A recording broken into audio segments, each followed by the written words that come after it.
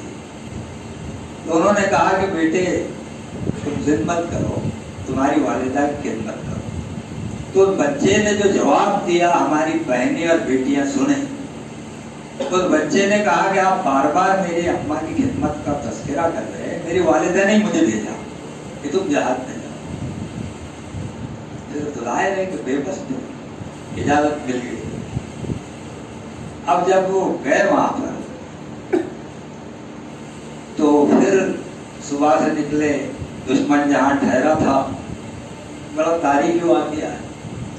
تو پھر افطار کا ٹائم آ گیا تو یہ کھانا پکانے میں لگ گئے مجاہد. اس نے بولا کہ چچا جان میں تم میں سب سے چھوٹا ہوں, یہ ذمہ داری میری ہے کھانا پکانے, کوئی مت ہاتھ لگا. تو بہرحال وہ سب مجاہدین اپنے چلے گئے اپنے ہتھیار وغیرہ پوزیشن جنگ کا نقشہ یہ بنانے میں. تو جب مجاہدین نے کہا کہ ابو قدامہ شامی تمہارے وہ ننھے مجاہد کا کیا ہوا, افطار کا ٹائم ہو رہا, کھانا پکائے گے کہ دیکھ کیا. تو ابو قدامہ شامی کہے تو یہ بچہ نیند میں سو رہا. تو ظاہر ہے جوانی کی نیند, کھانا پکاتے پکاتے سو گئے. تو انہوں نے جو کھانے میں کسر رہ گئی تو کھڑکھڑاہٹ سے اس کی نیند اشار گئی. تو نیند کی غنودگی میں وہ مسکراتے ہوئے اٹھا اور ایک دم کھلکھلا کر ہنسا. یہ داستان ہے بھائیوں اس قوم کی کہ جس کے بچے نے یہاں سورہ واقعہ تلاوت کیا, جو بچے نے یہاں پر اتنا مشکل ترانہ پڑھا تو بڑے بڑے شاعر کو بھی یاد کر. معمولی بات ہے, آپ اپنے آپ کو کمتر مت سمجھیں. اتنے حالات ہے کہ اعلان بند ہے, طلاق ہے, یہ ہے, جہانگیر پور سے مدھیہ پردیش تک راجستھان تک کتنا معاملہ ہے. لیکن یہ مجاہدین آپ پال رہے, یہ تربیت آپ کر رہے. ہماری تو جو گزری لیکن ان کا مستقبل آپ کے ہاتھ میں ہے. تو وہ تو ابو قدامہ شامی تھے, کمانڈر تھے. تو انہوں نے کہا کہ اس میں ضرور راز ہے کچھ, کہ بچہ نیند سے اٹھا تو مسکرایا کیوں اور کھلکھلا کر ہنسا دیا. اور ان بچے نے کہا کہ چچا جان سوری معاف کر, لائیے میں پکاتا. تو انہوں نے کہا کہ بیٹا یہ کبگیر تو اب میں چھوڑوں گا جب تک تم یہ نہ بتا دو کہ بھائی تم مسکرا کر ہنسے کیوں اور کھلکھلا مسکرائے کیوں نیند میں سے اٹھتے وقت اور ہنسے کیوں. جنت کا پروانہ دیکھا ہو بچے نے بھائی, جنت کا پروانہ ملا اس کو نیند میں. تو اس نے کہا کہ چچا اب ہم تو ایسے ہے کہ بھائی خوش ہو جائیں گے کہ کیا تقریر ہو گئی, ڈالر ٹائپ کریں. بچے نے کہا چچا تم اس میں مت پڑھو, یہ میرا اور میرے اللہ کا معاملہ ہے, میں تم کو کیوں بتاؤں. اب وہ قدامہ شامی کہتے کہ نہیں بیٹے تم کو تو یہ بتانا ہی پڑے گا کہ تم مسکرائے کیوں اور کھلکھلا کر ہنسے کیوں. تو بچے نے کہا کہ چچا جان میں خواب میں دیکھ رہا کہ اب کل 1:30 بجے میں جنت میں چلا گیا, اور میں جب جنت میں پیر رکھا تو ساری حوریں کھلکھلا کر ہنسنے لگی اور کہنے لگی کہ یہ تو مرضیہ کا شوہر ہے. تو میں نے کہا کہ مرضیہ کہاں ہے؟ تو ان حوروں نے کہا کہ تم اسے دیکھنا چاہتے, ملنا چاہتے. کہا کہ ٹھیک ہے اوپر. تو چچا جان میں جب گیا تو میں نے دیکھا کہ سونے کے پلنگ, زمرد اور یاقوت, سورہ رحمان جس کا تذکرہ ہے خدا کی قسم, یہ مجھے بھی